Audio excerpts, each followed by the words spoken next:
Questions and answers. With your host, Adrian.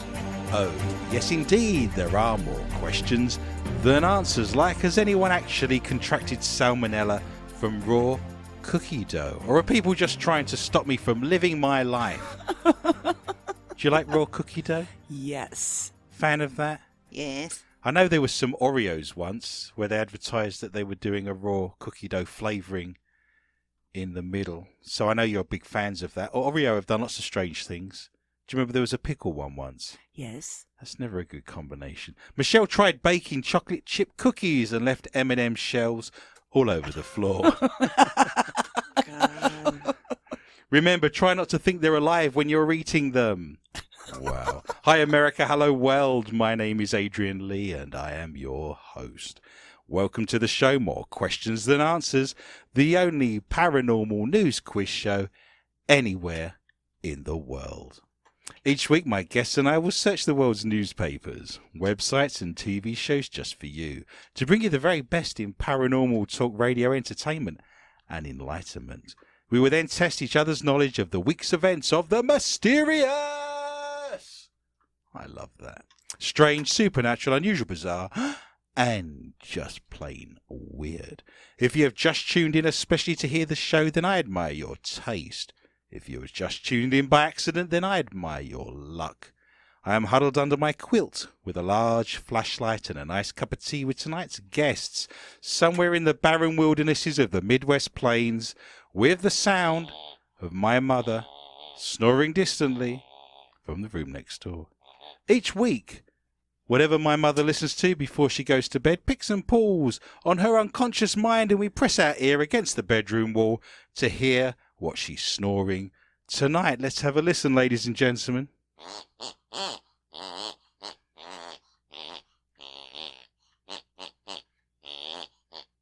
You're looking at me blankly. I can't believe you're not getting it.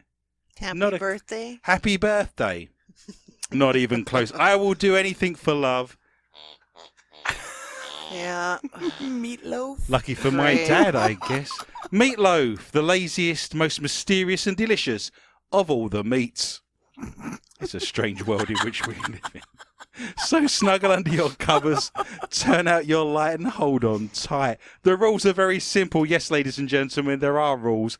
This isn't Vietnam. Points will be awarded randomly for being interesting or for making me laugh or shiver in horror. Extra points will be available for shock and or value. To help me control my rowdy panel of recidivists and reprobates, I will employ what I have called the inappropriate bell. An example of this would be... It gets a lot of usage, does that bell? The panel have no idea what's coming. I have no idea what stories they have for tonight's show, so let me introduce my guests. Firstly, the mysterious and effervescent Heather Morris. She's been a paranormal investigator for many years with her own team called Hellhound Investigations and does all of her best work in the shadows.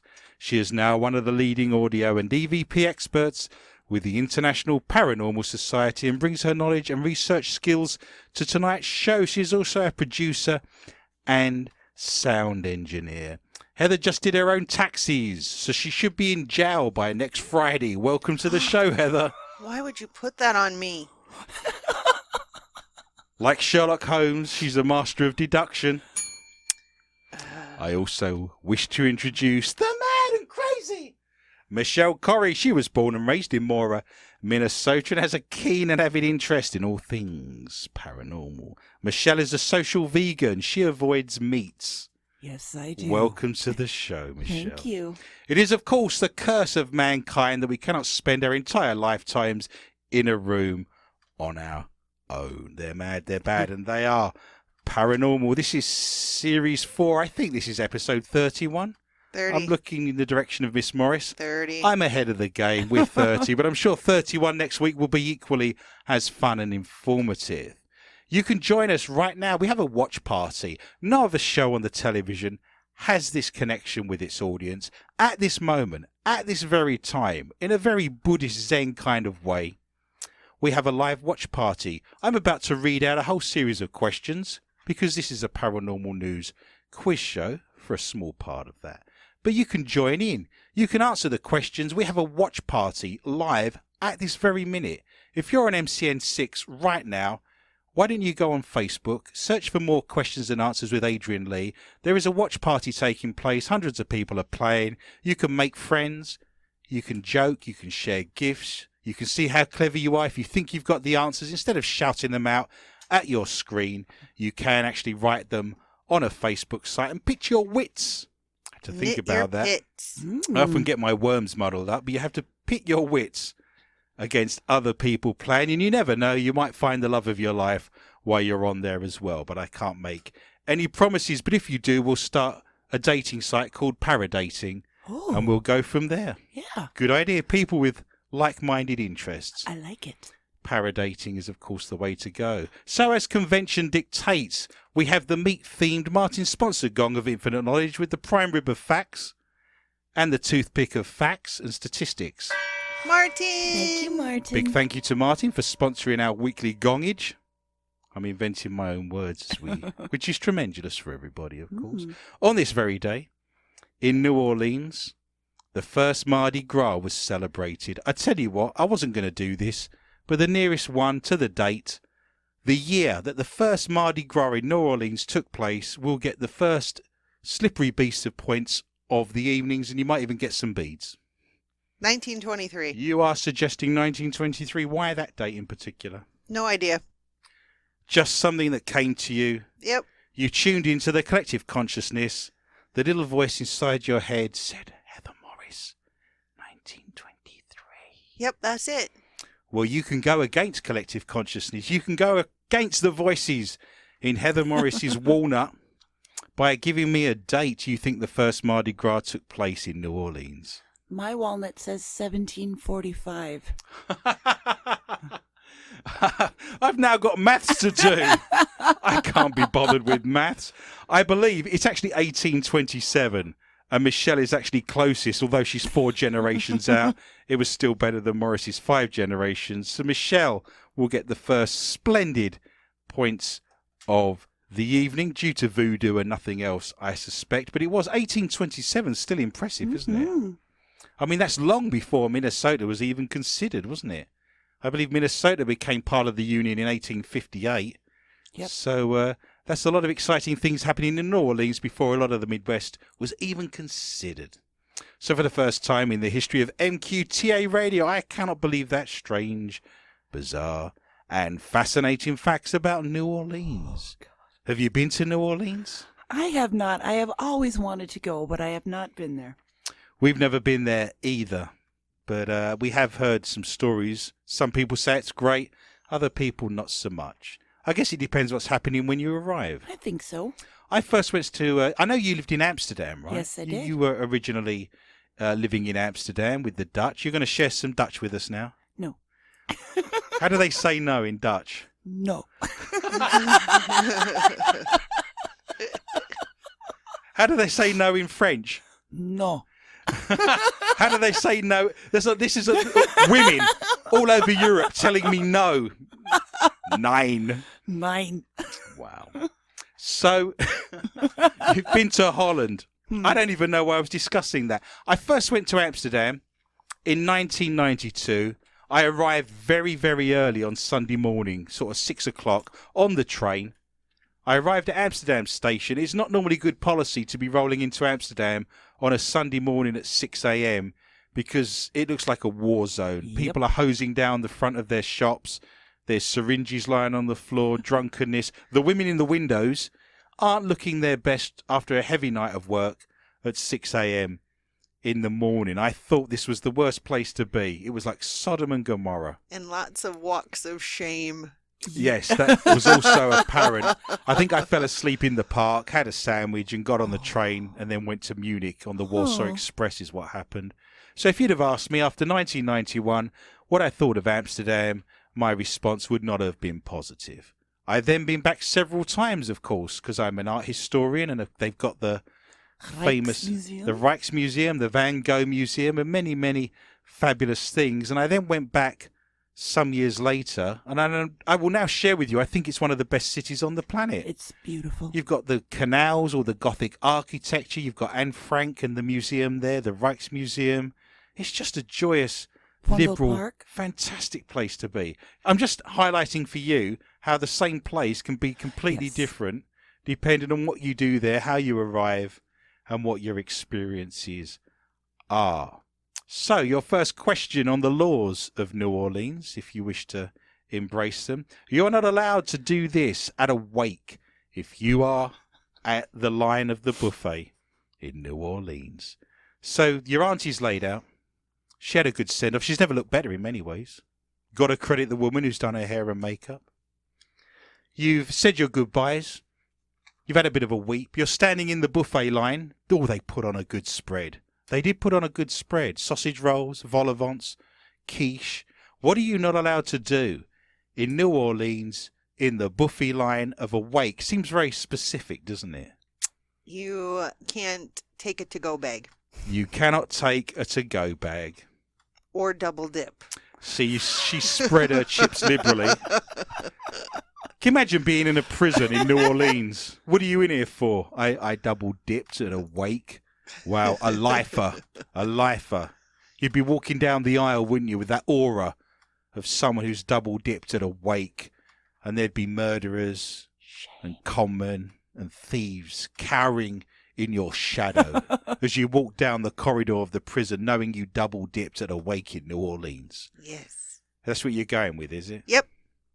Michelle, there are many wondrous things you can do in the line of a buffet at a wake in New Orleans. What are you not allowed to do? Speak. You have to. Would you like the chicken or the fish? It's one of the. To be honest, if you did that, that could be chicken or fish, couldn't it? Yeah, it could. Or it could be a swimming chicken. Yeah. Nice. Let me give you a clue because you're floundering. Oh my God. I love this show. This should put you in your place. And I'll speak up in case you're hard of hearing. No. I should get points. I should get points. What's your favourite fish? Go. Walleye. You like a walleye, do you? Oh, yeah. That's very Minnesotan, isn't it? I'd never heard of a walleye, and it's such an unusual name. When someone first told me of the walleye, I laughed and thought it was made up. Because you don't say walleye, do you? You say walleye. Walleye. Walleye. No, you've got to be more of a stroke coming on. Walleye. What's your favourite fish, Morris? My. Another odd choice. I love a sea bass, but you can't always get it, can you? I'm not into eating fish in Minnesota because we're 2,000 miles away from the coast in any direction. So I kind of don't want frozen fish. So it's difficult to come by, isn't it? We need to hit the coast and just eat a lot of seafood. When I last went to Los Angeles, I think all I ate was calamari, sea bass, tuna, marlin. I don't know. I'm making these words up, but I'm sure they exist.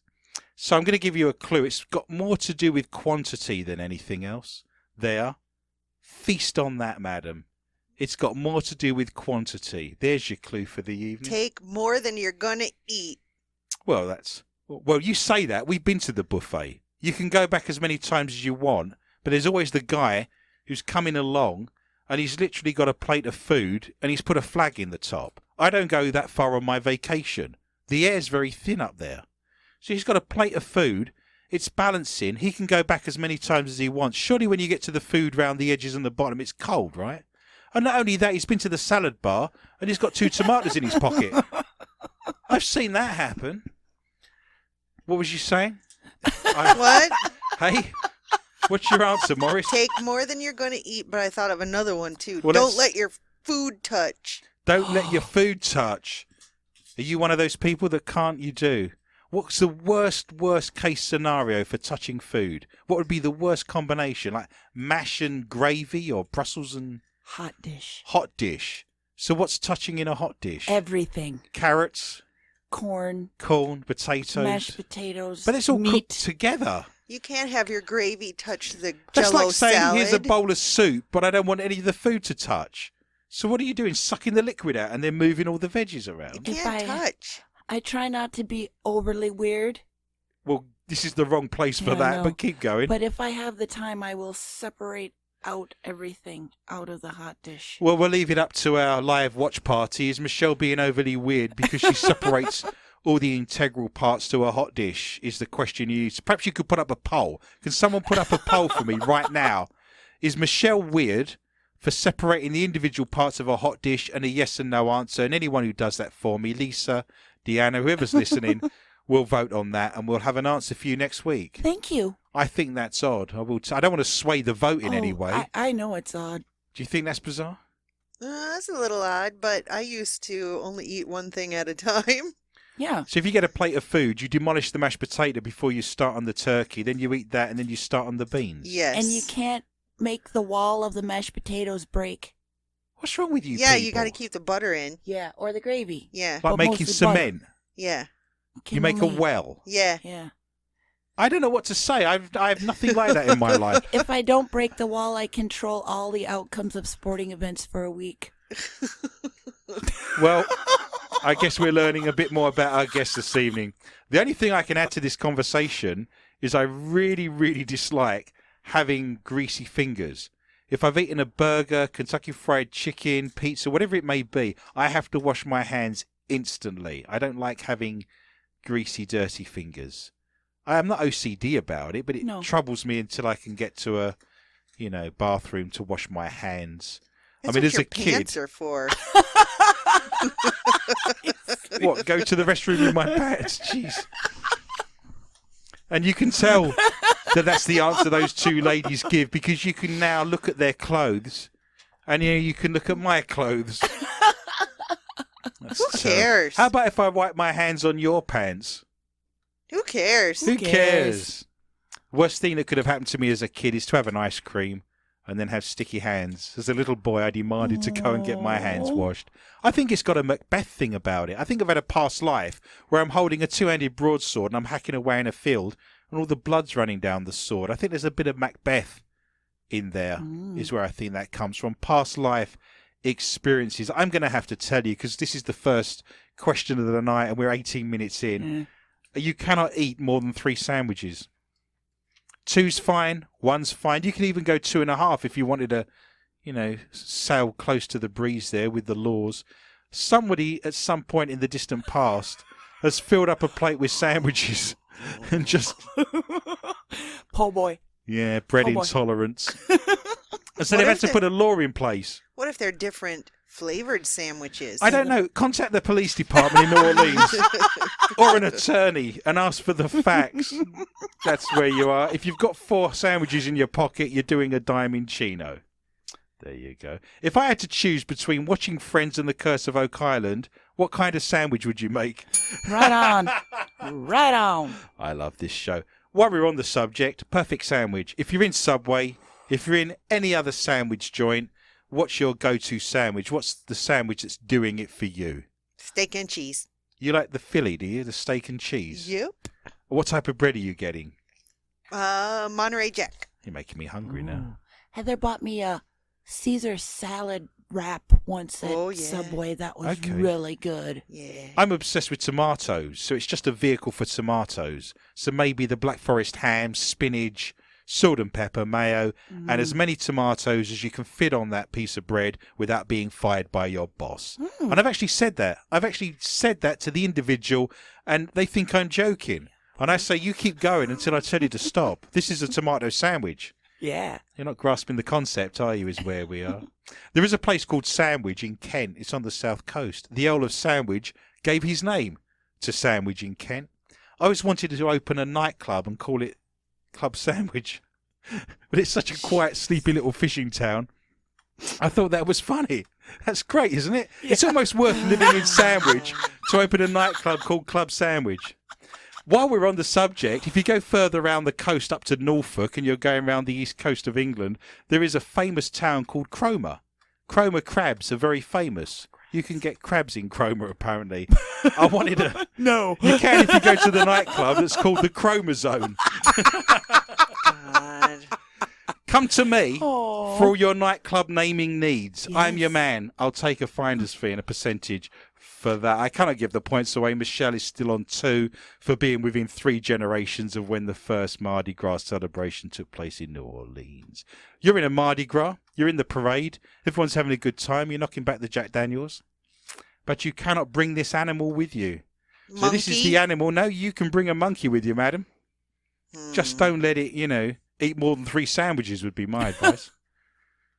Another animal? Well, there's lots of animals out there. I'm giving you a chance to have another go. I'm going to say a snake. Let's play What's My Animal?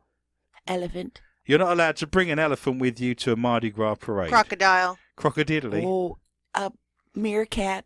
Well, this isn't a case of what's my animal. Let's Alligator. shout out as many. Heather's one. It's a snake. Oh. You're not allowed to bring a snake with you. I suspect somebody at some point, and you can see them now, can't you, in New Orleans, stripped to the waist, covered in tattoos, probably with a baseball cap, with an albino python round their neck, and everyone's running around screaming. So there is a law in place. You cannot bring a snake, and I shall give Heather Thank 2 you. oviparous points. You cannot bring a snake with you. I had a snake once that was exactly 3.14 meters long. It was a python. Stop it. Right now. Don't have enough alcohol. I love this show. That's fantastic, isn't it? In Carencro, which isn't a million miles away from New Orleans, in Louisiana, this percussion instrument is banned. You cannot use this percussion instrument. If not, you're coming with me, son. You'll be singing like a canary when we get you down the station. I would say a steel drum. You are not allowed to play a steel drum. Why is that? Because they're annoying. I once had a book on how to play steel drums written by a woman called Lydia Dustbin. No. Oh. Lydia does-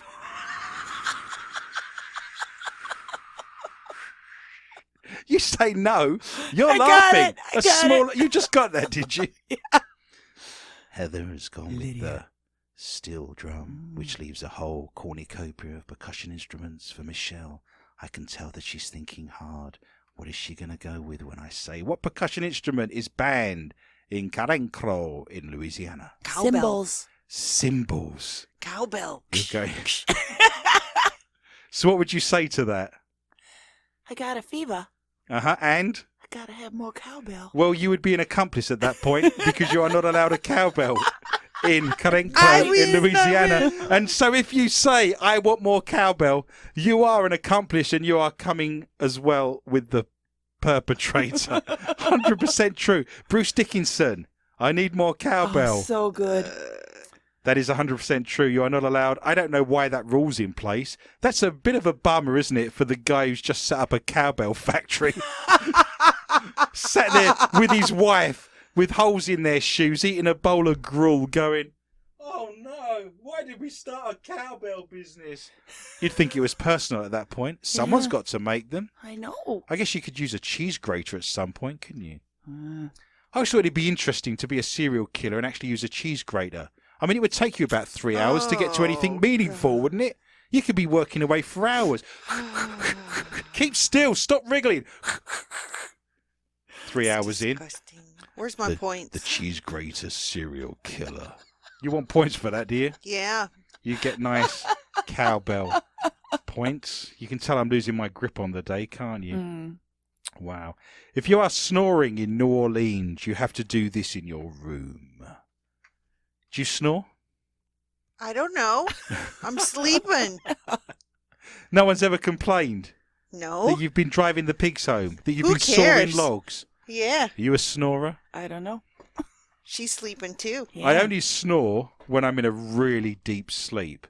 If I've not had sleep for a couple of days because I've been on a paranormal investigation, I guarantee you there will be snoring. What are you suggesting? You're in your room, Yeah. you're snoring, Yeah. so I'm not quite sure how you're supposed to do this, perhaps in your Drink sleep. milk. A bit of somnambulism. Drinking milk. Yeah. So you are not allowed in your room to drink milk whilst you're snoring. Yep. That'd be quite the routine, wouldn't it? Be very phlegmy. What do you have to do in your room if you're snoring, Corey? Gargle with salt water. Shut the windows. It's very interesting you should say that, because I haven't actually written a question on this, but during my research I read it. It's actually illegal to gargle in New Orleans. See? True enough. You're not getting any points for that, but that is true. Imagine you're in a room, you're snoring away. What would be really beneficial to anyone passing by or the neighbours, do you think? What do you have to do? Earplugs. Cork. Put on your radio. I cannot give the points where you are, by law, required to close your windows and secure I said them. that. When? When you were talking all the time. What Give did me you say? points. You want... Give me points in your heart, keep me winning. Give me points in my heart, I pray. Thank Protestant you. songs there from back in the day. I have Very to say, the nice. Protestants don't really have very good songs, do they? Just saying, I was raised, Church of England. Yeah. We're sat in a cold, drafty hallway in an elementary school singing Kumbaya, who's got the whole world in his pants, and Amazing Grace Yeah. is where we are with the Protestant songs. That would be one of them. You can easily stop snoring, by the way, if you place a pillow over your partner's face and hold it there until the snoring stops. Uh-huh. We're always giving good advice. You leave this show I with knew more than that you one. arrived with. Something to think about next time your partner's snoring. During Mardi Gras, you are not allowed to throw this from a third-story window. If you're on the second story, I'm sure it would be okay. If you're from the fourth story, who knows? I don't know what the rules are. Bowling ball. A bowling ball? Oh. Wow, you've been watching too much Tom and Jerry. Yes. I like the way they Piano. say you cannot watch video games because they make you violent. Yet I grew up watching Roadrunner, and not once in my life have I used a stick of dynamite or painted a tunnel on a cave. Just saying that's the case. What are you Piano. going with? Piano? Piano or bowling ball? Yeah. Far too many cartoons for you when you were a kid. Anvil. An anvil. Have they all got Acme written on the side? That's right. So let's think about how kind of, Tom and Jerry, Roadrunner, droopy kind of genre. You've got piano, bowling ball, anvil. What else is on that list? Table. Table, Rocket with rocket, roller skates. roller skates. You haven't got the answer right. So you've got much to play with there, Michelle. What are you not allowed to throw from a third-story window in New Orleans? A bucket of pee-pee. A bucket of a wee-wee. Yeah. Any guesses, any thoughts? What are you going to get a lot of in New Orleans? What do people throw out a Beads. window? There you go. Somebody at some point has lobbed beads out of a third-floor window because, someone's flashed them the jubblies. And the beads have obviously, after that height, have gathered pace, alacrity, and have probably blinded someone. But I will give you nice, sparkly, glowing, orbulous points. You're now up to 4. I would have taken condoms, by the way. Why? Well, it helps my digestion. And to the best of my knowledge, I've never had a sore throat. I had a duck once that swallowed a rubber band and it ate the same egg 3 times. 100% true. You're not allowed to throw condoms from a parade float either, apparently. I don't know why. Them's are the rules. Yeah. Most women don't have too many beads, of course. They just have inadequate bead storage solutions. That could be used for anything, couldn't it? I don't have too many guitars. I just have inadequate guitar storage solutions. You are not allowed to fake this in New Orleans. No faking of this in New Orleans. I'll let you have first dibs and then I'll give you some clues. Wow. Some people seem like they're very versed in these kinds of things. Miss Morris, you are not allowed to fake this in New Orleans. And remember, we're currently on MCN6 and we're a family show. Excitement in the bedroom. You are not allowed to fake excitement when practicing the physical arts in the bedroom. You have to be dour. You're doing it through a sheet with a hole in it. You're not allowed to talk to each other. Has to be natural, no faking.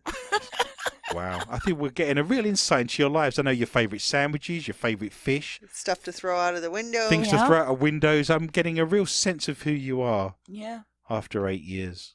Michelle. I will give you a clue if you don't get it, but initially, what are you not allowed to fake in New Orleans? Your own kidnapping. You're not allowed to fake your own kidnapping.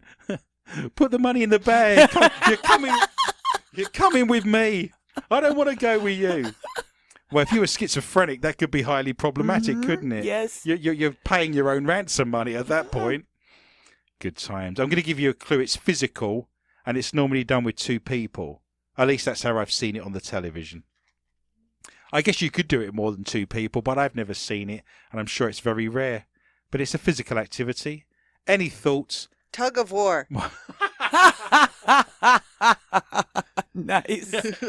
Wow, I was breaking a sweat then. Yes, there's no tugging of war. Oh. That would be outrageous. I think tug of war is actually banned in some states. You can have tug of war accidents. Yes. A guy had his arm completely ripped off in a tug of war. The rope snapped, and I don't know what was going on, but his arm flew across the room, and now he can't operate his own digital watch, which is problematic for everybody and very depressing. Mm. Any thoughts? Tug of war? You're going in the right direction. It's a sport. It's physical. It's a sport. It's done with 2 people. Rowing. You're not allowed to fake throwing 2 people. Catch. Baseball. Keep going. It's a high Basketball. school sport. Volleyball. What, with 2 people? Chess. Curling. But you're not allowed to fake this. It's faked on the television all the time, to be honest. Wrestling. There you Oh, go. good one. You are not allowed to do fake wrestling. We took our time, didn't we? I'm going to give you a nice couple of singlet points that have just been nicely laundered and are fresh. You're a very lucky woman. You might get a cauliflower ear as well if you're lucky, but you're not allowed to fake any wrestling in New Orleans. I saw 2 silkworms wrestling once, and it ended in a tie. Oh, my God. Oh, I'm over it. Oh, No. that's a joy to be alive. What could be better on a Saturday evening A lot of than things. that's a joy? I'm going to start a joke book. I love this. This makes me very, very happy. That was then, but this is now as we reach the mailbag. Love it. Love the mailbag. We do love the mailbag. That is very true. Heather's a runaway leader at the moment with 8. Michelle's on 4. And I'm yet to score, but there's all to play for. And I'm sure I'm going to cheat at some point during the course of the evening. Remember, you can write to us. I'd like to know what your favourite parts of the show are. If you've got any suggestions, if there's anything you'd like us to change, any comments at all, I would be happy to read them out on air. And we go to 190 countries all over the world, over 250,000 followers. So a lot of people will be getting your message, I would suggest. But you can do that on Facebook. More questions and answers with Adrian Lee. You can write to me on there. I do want to say that Heater's actually produced from New York, a good follower Love you, Hi, Heater. Heater. and supporter of the show. He's done some fabulous artwork this week. I don't mention him every week, but I'm going to mention him again today, and I'm sure he'd be very grateful. Doing some fabulous work there. If you wish to see some of the cartoons, some of the funny little graphics he's doing, or more questions and answers, that's there for you as well. And of course, we don't mention Martin, also in New York, our sponsor Hi, Martin. of Hi, the Martin. Martin sponsored gong. So if you're listening, Martin, I hope you're having a great evening, and thank you for all you do in supporting the show. A parcel has arrived. Always an exciting time. Yes. Uh-oh. If it's not ticking, it's always an exciting time. I'm going to reach down to my left. While I'm doing that, Miss Morris is going to explain to our beautiful and aesthetically pleasing viewers how you can access the show on Patreon and donate a single dollar to keep us running and on air. Would you like to do that and maybe make it more than 10 seconds so I can actually get down there, madam?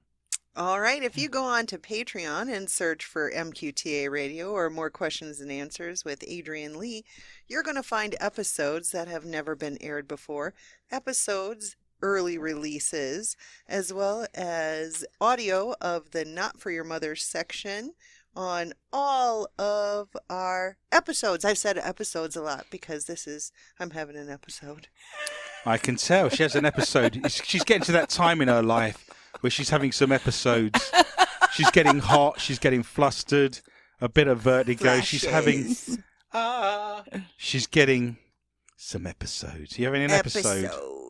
I have a parcel on my desk. It's from Deanna, our good friend Hi, Deanna. and Hi, supporter Deanna. of the show. I shall read the message first. As always, this is on prison paper. Les That's all prison that she's paper. allowed to have.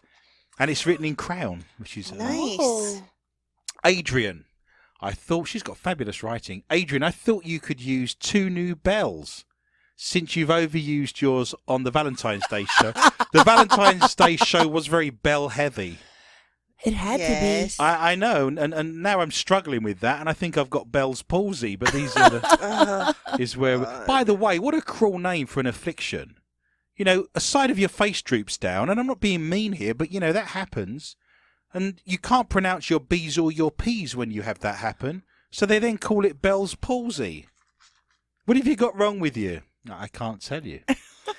I am sending you a map of historic places, knowing there's someone there that you've investigated. Yes, if only I had a book that highlighted some of the places in Minnesota that were perhaps a little bit mysterious, we'd be in a better place in life, wouldn't we? And we'd have more things to do. She says she's going to send us some Easter goodies in the near future. This is what you could have won. If you want to put an order in, now would be a good time, wouldn't it? Starburst jelly beans. Not Peeps. Not Peeps. Anything but the Peeps. We had a really bad episode on Peeps, and I now have sugar diabetes, so, you know. I've seen you on Peeps. Yeah, it's never a good. That's never a good look. It's like Jubes.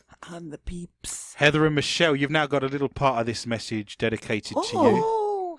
Just under the part where it says St. Cloud Penitentiary. Heather and Michelle, I am happy you both liked your Valentine's I Day love them, gifts. thank Yes. Hide loved the them. chocolate from Adrian. That's a little mean. No. I know where you keep your chocolate. Don't think I don't. He Been ate there, done mine. that, eaten it. Thank you for all you do. Thank you for the fun and the laughs. Have a great show. I'm going to get Deanna's bells out, Okay. so I need to be careful. Thank you, Deanna. Thank you so much. What this means, of course, and I don't know whether you've thought this through to its natural conclusion, but what this means is that we can actually have a bunk bell each. Now, the question you have to ask Yay. yourself, is the power going to corrupt? Because there was a time, about 7 years ago, I don't know if you was on the show when this happened, but Heather complained and moaned bitterly that she didn't have anything to do in the show. And so for the first time ever, I handed over to her the scoring, and things went particularly badly wrong. For you. So all power has been removed. This is what happens when you abuse your power, but we can. It's called a cowbell. I gotta have more cowbell. This is stimulus and response, isn't it? Yes. You are. Next week's show, you're going to have to tune in. Our guests are now going to have their own bells. I can only wonder how badly that will go. There's just going to be a cornucopia of bell ringing. It's going to be like the middle eight of Bicycle Race by Queen is what it's going to sound like in it. If you can imagine such a thing. We are on MCN6. You can join us every Saturday at 9 p.m. Central Time. Just search for mcn6.org. You can stream us on every single device anywhere in the world. If that's not working, you can go to Roku and search for MCN6. If that doesn't work, you can watch Out of the Twin Cities on Channel 6. If that doesn't work, we also show the episode live on YouTube at exactly the same time. So we have a belt and braces approach to how we put the show out. For good reason, in many respects. Miss Morris said that all of our shows are archived on Patreon, and you get a little bit more for your dollar. We actually have a part of the show called Not For Your Mother. We stay in the studio at the top of the hour. We discuss the most disgusting, rude and filthy things you could imagine. Oh, All the stories from around the world that we can't read out on air. And some people say it's their favourite part of the show. For your single dollar on Patreon, search for MQTA Radio and you will hear filth. Is where we are. Who doesn't want to hear that from two lovely ladies? Yeah. Can you say the word filth together in unison for me? filthy. Can you say like filthy? Filthy. Fantastic. I'll be using that later. You can find us on YouTube. All of our shows are archived there. SoundCloud as well. MQTA Radio. I have many books out. If you're interested in ghosts, if you're interested in hauntings, I have books around me. Mysterious Minnesota, Mysterious Midwest. I've got a book out currently on the ghosts of the US Dakota War. That got to #1 on Amazon in several charts. So if you're interested in books on the history and paranormal of the Midwest, they're for you as well. You can go on YouTube. Choo-choo. You can go onto YouTube and search for the Paranormal Files. I did a couple of episodes with some guys in Texas. Would you like to discuss, before we jump into our stories, what we do on a Tuesday night at 8 p.m? On Tuesday nights at 8 p.m., we all turn our TVs over to the History Channel and we watch The Curse of Oak Island and drink a lot of alcohol and have gift wars, and I win when I'm there. Yes, you do. Again, what could be better on a Tuesday night? Cold, So good. miserable. Curse of Oak Island watch party. Join us on there. 8 p.m. There's a lot of fun. I have to apologise and say I missed this week's. It's all your fault. But I have good reason. I was called out to do a paranormal investigation in a town called Boyd, which is about maybe 45 minutes north of Marshall, sort of east Minnesota, near the border of South Dakota, I would guess. You're not a million miles away. The Boyd House. I was called there to do some paranormal investigating with good friends of mine, Jamie and Wesley. So thank you for inviting me. I appreciate that. A couple of things I wanted to bring up that I thought were fabulous. There was a camera crew. We were being filmed.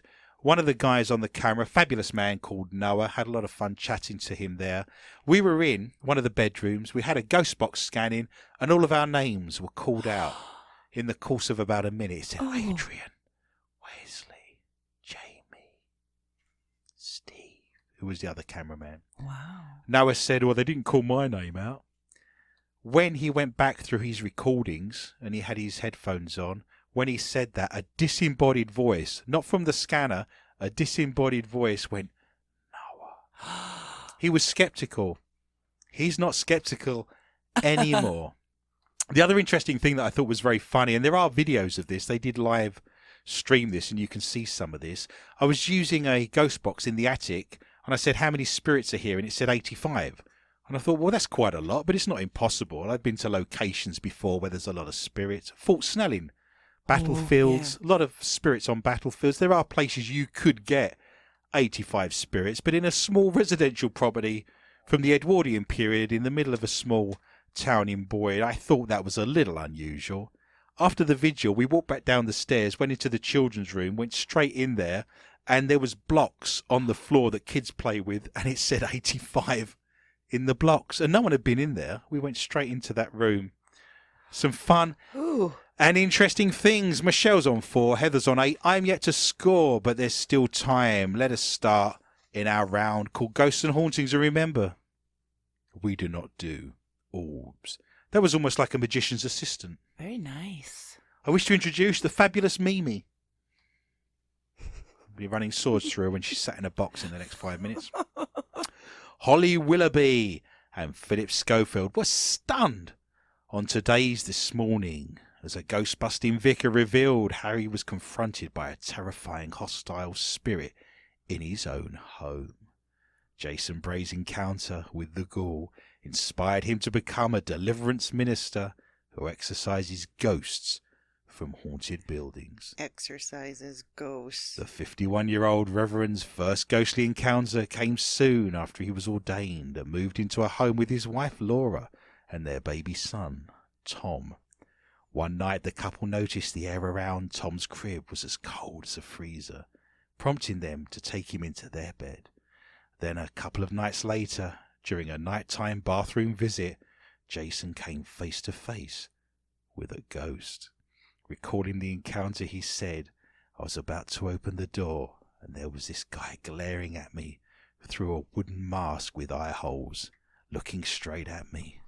Uh-huh. It's Jim Carrey from The Mask, isn't it? Oh, it's Bunk. This happened to it. This is what happens, and we are going to be bell heavy next week. If you are playing the Bell Bunk and Snort drinking game, you can take a shot wherever you are in the world. Pros salute, cheers. Skull. I will tell you that I woke up as a small child with the blood-curdling screams of my mother tearing through the house, coming from the bathroom. I've never woken up to a more disturbing scream in all of my life. There I was as a little boy. Can you imagine hearing one of your parents screaming at the top of their lungs as if all murder is taking place? My father, in his infinite wisdom, decided in the middle of the night that his bowels needed to make a movement. Soft, spongy stools. He needs to get out of bed. It's 3 o'clock in the morning. Like all men do, he decided he would go to the bathroom, have an evacuation, and he didn't want to disturb anyone, and he turned no lights on. He sat there in the dark doing his constitution.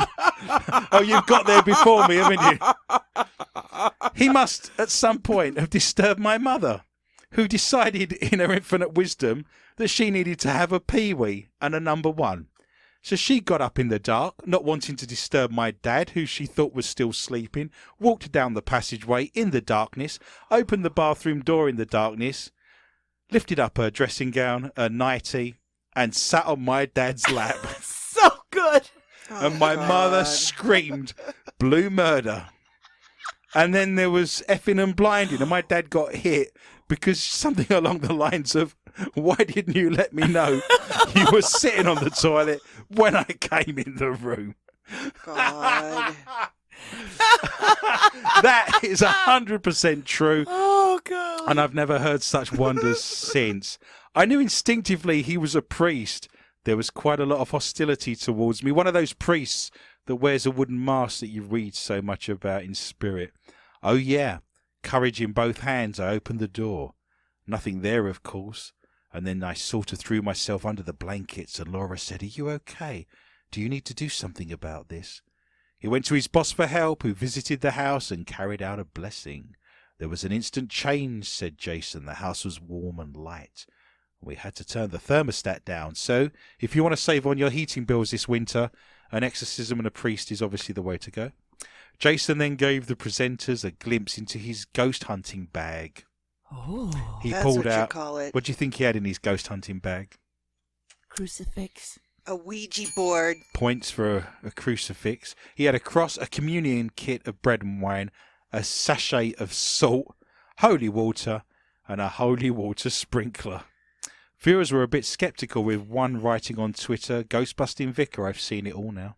Oh, boy. While another wrote, "So the Ghostbusting Vicar has a book to sell." Of course he does. Surely you can only use a cross and holy water if you're dealing with biblical evil. If that was my dad, in spirit, who's an atheist, would holding a cross up make any difference to someone who doesn't believe in Christ? No. If that was an alien, come down from a distant planet, would holding a crucifix and sprinkling holy water deter said alien into infiltrating your most intimate circle of friends? I think not. Wow. I would say, of course, that God is your armour, so, you know, you'd be protected, but just something to chill on and think about.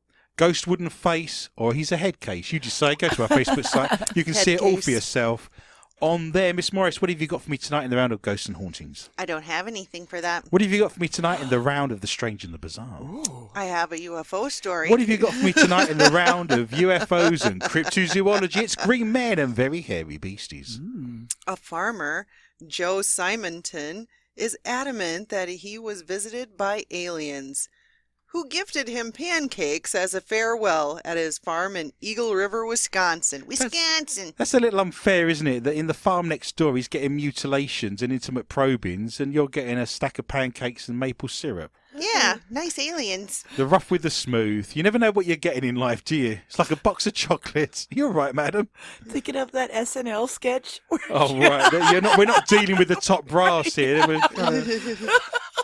Unbelievable. Every other person has this idea that his pancakes are out of this world, but Simonton here is talking about a real out-of-the-world pancake that he got from some aliens. Joe Simonton, a chicken farmer, asserts that he was visited by aliens on the 11th of April So he's a chicken farmer, isn't it? You noticed that. in 1961. So current news then. That's right, at almost 11 a.m. in the morning, so it was more of a brunch instead of a Well, breakfast. straight away, if I'm a field researcher for MUFON, I'm already questioning that, and I'm thinking, hang on a second, that's brunch. You should be getting some sort of light toasted sandwich, maybe avocado on toast, Oh, yeah. cup of coffee. I mean, he's getting his terminology wrong. Eggs with hollandaise sauce. What if you turn around to the alien and said, "Well, what are you looking at here? I've had my breakfast. This is brunch. That's right. We Where's need my Whopper? Avocado on top. Whopper for brunch." Whatever. Yikes, madam. Extra pickle, extra mayo. Delicious. Well, they gifted him some cosmic pancakes. Simonton, who was 60 years of age at that time of the incidents. He's probably not around anymore if that He's was probably dead now. 1961. Yeah, that's He's dead now. He's gone. Next. Elaborates that he saw an object landing into his farm or onto his farm. I don't know how they got into his farm. Well, It's Further- very Far Side, isn't it? You've got a chicken farm and a UFO coming down. Surely Far pancakes. Side, there's something in there that needs to be done that's comedic. Do you not think? yes. Furthermore, he claims how his curiosity peaked when he heard the sound of knobby tires on wet pavement. Knobby Tyres. Knobby tires. Knobby Tyres, one of the best Blue turds.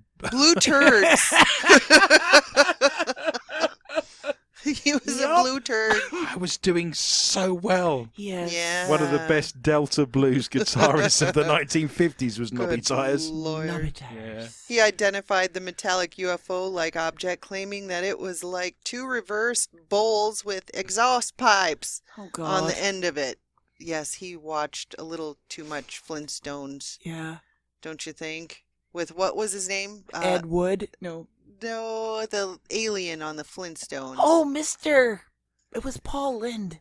I'm Yeah. never going to know that. Yeah. You're not going to know it? The only thing I can say about the Flintstones is I'd do Betty, but I'd be thinking of Wilma. That's all I've got to offer.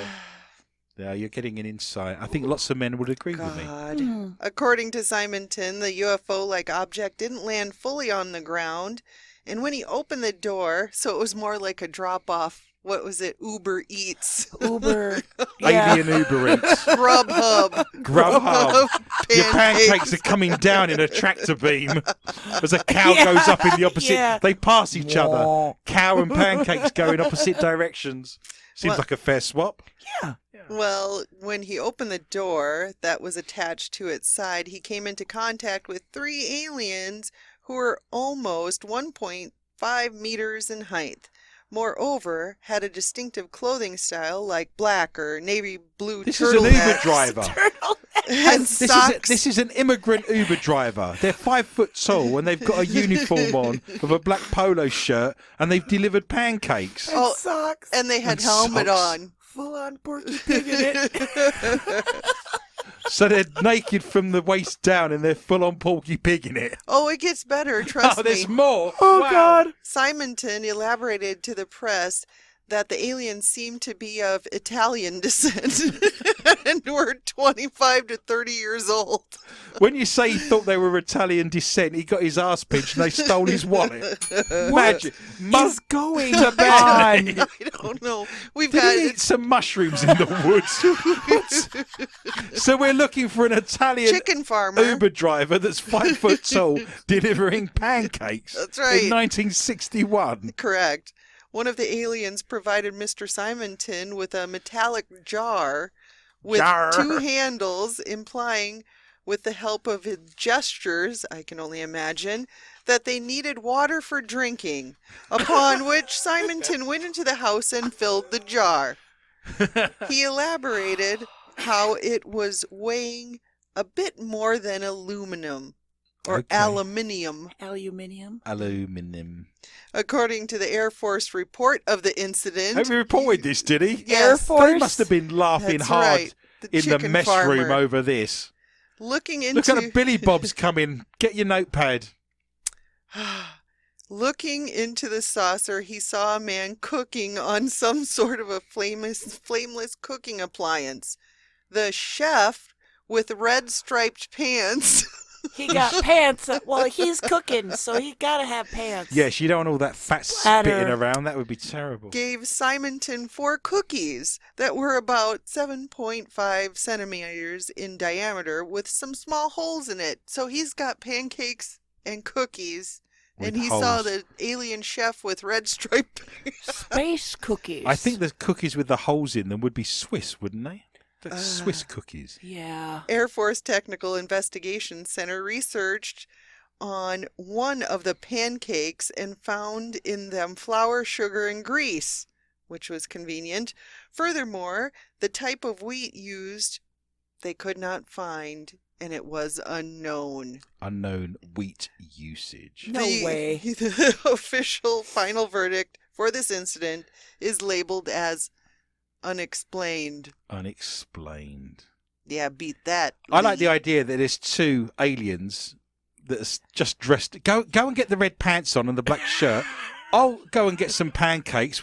This poor chicken farmer, no one's going to believe him. We'll land. We'll go. Woo. I'll hand over the pancakes. We'll speak in some Italian, and then we'll bugger off and then leave him to it. So what happened next? Well, they danced around. He was wearing red pants. There was a chef cooking in the kitchen. A Great. chef alien. I'm sure the aliens are just playing practical jokes on us. Look at that poor guy over there. You go and get the shirt on with the blue polo shirt, and I'll Put make your helmet on. Yeah, Make sure you I'm rub going to your push some holes into these cookies. There's a game show. They're filming it. It's on the TV on Mars. It's like the guys. It's Alien Impractical Jokers. Yes. This is Alien Impractical Jokers. was telling them what to say. Great.